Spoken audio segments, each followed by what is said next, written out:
Yeah, no, Yeah, that's the not girl Z. in Avatar. I, man, as soon as I get on that planet, and she about what 12 feet tall anyway. I like climbing mountains anyway. She can get it. Sorry, I took that on a detour.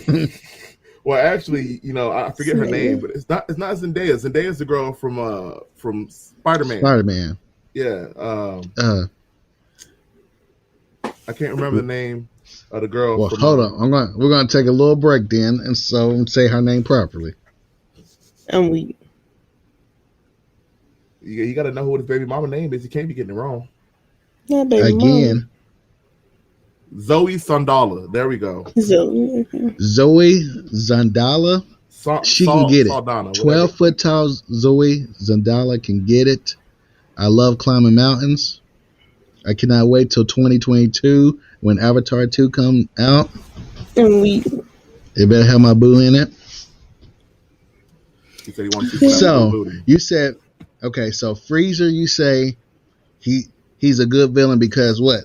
He just so hard headed and passionate about what his way. Well, His he just want to be a ruler, right? He just want to be a ruler, and he an a-hole. Here's the thing: a lot of villains, especially in good anime, you can kind of see the villain side, like Killmonger from Black Panther. Right. I understand Killmonger. I don't want him to die. Spoiler alert, I don't want him to die. I want to like Killmonger, but yeah, he's a good villain. I understand where everything he's coming from, and I like him. But I want a villain I can hate. I want my good and bad to be clear. You can't like Frieza. You can't like Frieza. Frieza is just a punk. Like Frieza, you think you be getting to like Frieza, and then Frieza do something, and it's just like, you a bitch. Like I just can't stand you. I can see a lot of shows doing that because even with Avatar: The Last Airbender, you had Zuko, who was the villain, but he struggled with it. Eventually, and then you had his sister Azula, which there was no remorse in her, and she was just straight out a villain. So I've been seeing that lately. Like you have your villain, your villain where you can kind of side with, and you can see changes and growth and evolution through them, and then you just have a straight out bad guy. So I understand that. Yeah, I don't want my feelings to be confused. Like I know Frieza's a villain. Frieza killing the homies. Frieza blowing up planets for no reason. Frieza almost gets saved and then still try to be a punk because he's arrogant. Then come back again. All right, trying to blow stuff up. Then doing whatever Frieza doing whatever he can to get his way. He's just like, F y'all. I'm through with y'all. And it just makes Frieza, like I said, Frieza just a bad guy. There ain't no questions about it. There ain't no argument. Frieza a bad guy. It's none of that confusion. Frieza come on screen, Frieza up to something. That's how I feel about Umbridge. That's the perfect way to end that one.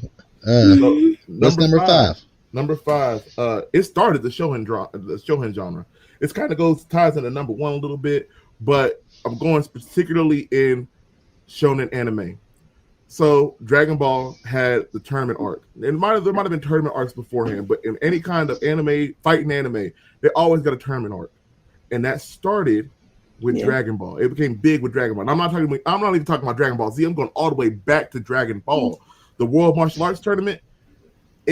Tournaments became one of the favorite things when it comes to watching action animes. If the action anime ain't got no tournament arc, it's garbage, trash. Throw it out. We done. We through. My Hero Academia. One Punch Man season 2. Hunter. Tournament arc. Hunter. The whole first season was tournament arc. Literally. And Black Clover. Okay, you're winning me over. I'm telling you, think of some of your best. Think of your action animes and think of some of the best scenes. Some of the stuff that has some of the best artwork, the drama, everything. A lot of it comes from the tournament arc. I mean, the tournament arc, the Dark Tournament is like the favorite for most people. And it all started with Dragon Ball when Goku fought Krillin for the first time in the tournament. It brings on that drama, friend versus friend. We train together, we brothers. We gonna fight, and you see so many people recreate that. With Dragon Ball started the shonen drama. It is the reason it's here today. It's it goes, and this is like I said, it goes into the number one. I inspired so much, but this is pinpointing. This is it. Let's put a microscope on the genre. It had the most on. I mean, so many tournament arcs, so many things about shonen anime in general come from Dragon Ball. Yep. And you go back now, you watch Dragon Ball, you can see where it began. You see where it began. And if it's your first time seeing it, you like, I not see where they get that from. You can analyze it and be like, okay, this is the student versus the master. And it's the whole reason why the student, is going to surpass the master, why the student is trying to fight the master, why the master don't want him to surpass him. It's a learning thing. It's just so much Dragon Ball. Like I said, it is the inspirational shonen anime. It is, without Dragon Ball, like I said, it just wouldn't be. There's so many things that just wouldn't be in the shonen genre in particular. We might have still had anime with Dragon Ball Z didn't come around, but everything would have been like Orion High School Host Club, life slice of life. That was But the shonen genre, the action, seeing the fights, it didn't have to be gory. It didn't have to be gory. It's just a fight, and people wanted to fight like Dragon Ball. They on the playgrounds, throwing hands, like we all punching and stuff like that. You're not even doing nothing, knowing damn well you can't fight like that for real. But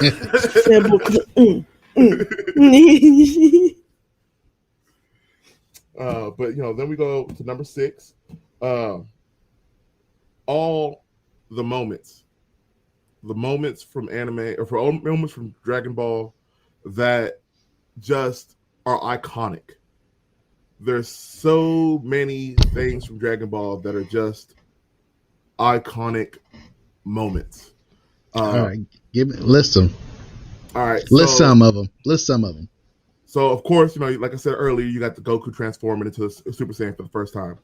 That imagery. If you go watch any kind of AMV about anime, about action anime, somewhere in there somehow there is that imagery of Goku transforming. You've got, not just in the Super Saiyan, but then you got the time that Gohan transformed into a Great Ape. Okay, you've got the sacrifice moment where Piccolo died for Gohan. It's just like that moment right there. It's just like people was crying. One of the first time people crying over anime. Yeah. So Piccolo's good now. Yeah, he was bad in Dragon Ball. They got this thing in Dragon Ball where all the enemies, all the bad guys, like to become good guys somehow, some way, sometime. Goku be whooping them so bad that they just like, hey, we change sides, huh? If you can't beat them, join them. That's true. That's true. I guess they model after that. That's true.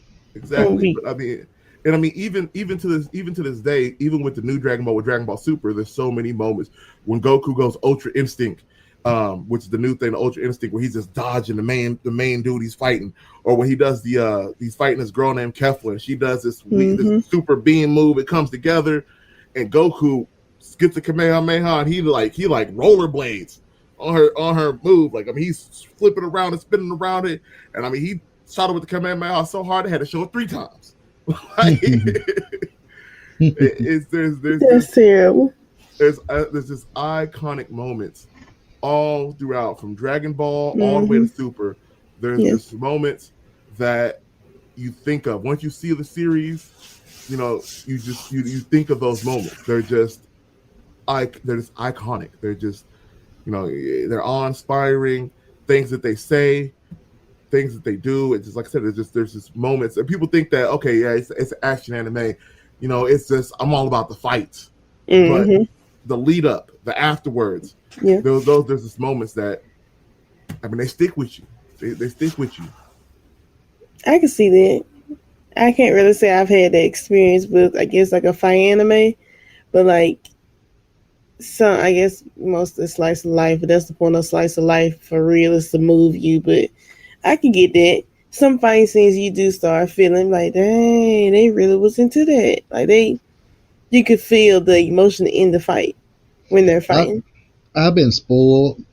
When I first got into anime, the first animes I seen, the first 4, one of them was Attack on Titan, and I just love how they'll have a fight scenes 4 episodes in a row, and then just be quiet, stuff leading up to it. the expositions and stuff like that you don't look at now, and then later you found out it was important. So that I guess that's why if I started watching Dragon Ball Z, I can be more appreciative of it. But I know what you're talking about, Juggernaut, when you're talking about, hey, not only the fight scenes is good, it's just the stuff leading up to the fight scenes. I understand that. Mm-hmm. Hey, y'all keep going. I'm gonna step away for a quick second. Okay. Let's see what number. So what's number 7? All right. So number 7 is Vegeta. Vegeta. Look, some people love Vegeta, some people hate Vegeta. Some people say Vegeta got some of the worst slack in anime, but there's so many anti-heroes that are after Vegeta. Vegeta's seen growth. You don't see growth like that, or you don't see other anime, characters have growth like that in animes that Vegeta had, and so many characters go off of that. Going to Naruto, Sasuke is an exact reflection of Vegeta. Went off, tried to be a bad guy, all that stuff, came back, eventually trying to be a good guy. It was that whole, I'm a bad guy here, but I'm not all bad. There's things about me, I have things that I can eventually care about. It's like I said, it shows growth. Like Piccolo was the original bad guy turned good, but it was just kind of like there's Dragon Ball, Piccolo was bad, and then Dragon Ball Z comes and it's like Piccolo's a good guy, kind of came out of nowhere. But with Vegeta, you kind of see that. Like you see the growth every month. Mm-hmm. You see him come down. He's wanting to destroy Earth, and then he gets beat up. And then you see why, why he was, what happened to him, and you get to see, how Frieza did him dirty, and he goes to Namek, and he's like, really, ultimately, end of the day, I want to beat up Frieza, and he ends up teaming up with Goku. And it's kind of at first, he's like, I don't want to be with these people. Like, I don't like them, and I will kill y'all on second thought. But eventually, when it comes down to the final thing with Frieza, and he's on the floor and he's crying to Goku. I mean, this man is crying, like tears flooding, crying. He like, you got to do this for our race, man. Look, he didn't kill my dad, your dad, our whole family. You got to do this for us, okay? And he talking smack, and Frieza just cold blooded, like, boom, get this fool out. Shut up. You feel for Vegeta. He's a true anti-hero. He's a true villain who you eventually begin to care for, and eventually, he becomes people's favorite characters because it's like he's unfortunately he's always second string, but he's always trying. He wants to be the best. That's the only thing too. I would hate watching Dragon Ball Z if I just want Vegeta to get his shine, and I always, coming from somebody who's never seen Dragon Ball Z a lot of episodes, I always feel like he is second fiddle. He will never get that top mark. I mean, one time he just needs to just give Goku a L, like, hey, I'm up there too. Or maybe one time he get to the next god tier before Goku. I would. And I mean, they're actually kind of now in the manga, they're splitting their transformations. Vegeta's got his own kind of transformation line going on, and it's cool to see. It's cool to see. Vegeta, he might finally get his W.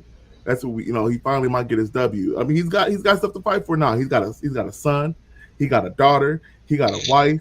Family man. Okay. Yeah, Vegeta done gone from this dude who just was like, F your planet, I'm gonna blow it up, to sacrificing himself, for the planet. When he got domesticated. All right. I feel that one. All right, what's number 8? Number 8, the games are fire. The anime games are fire, bro. All right, you can't say that there is a bunch of animes that have games that come out that are good. Everybody's tried. My Hero's game, whack. One Punch Man's game, garbage. All right, Bleach's game, I love Bleach. I played the hell out of one of their games, but still, for the most part, C tier. Naruto is the closest thing coming up to in the games, but Dragon Ball FighterZ is mainstream. You see the tournaments. They got the tournaments in Vegas. They got worldwide tournaments. What is the big tournament they have in Vegas? The E-Games tournament. Dragon Ball FighterZ is in that now. The games for Dragon Ball, there's a whole lot of them. They're cinematic as hell. Some of them are cinematic as hell, like Dragon Ball Z Kakarot. And the fighting games, they fired. Like, ain't I'm not nobody. gonna lie. I downloaded a PlayStation Dragon Ball Z game, and I love it. I'm not gonna lie. Tell you, bro, the games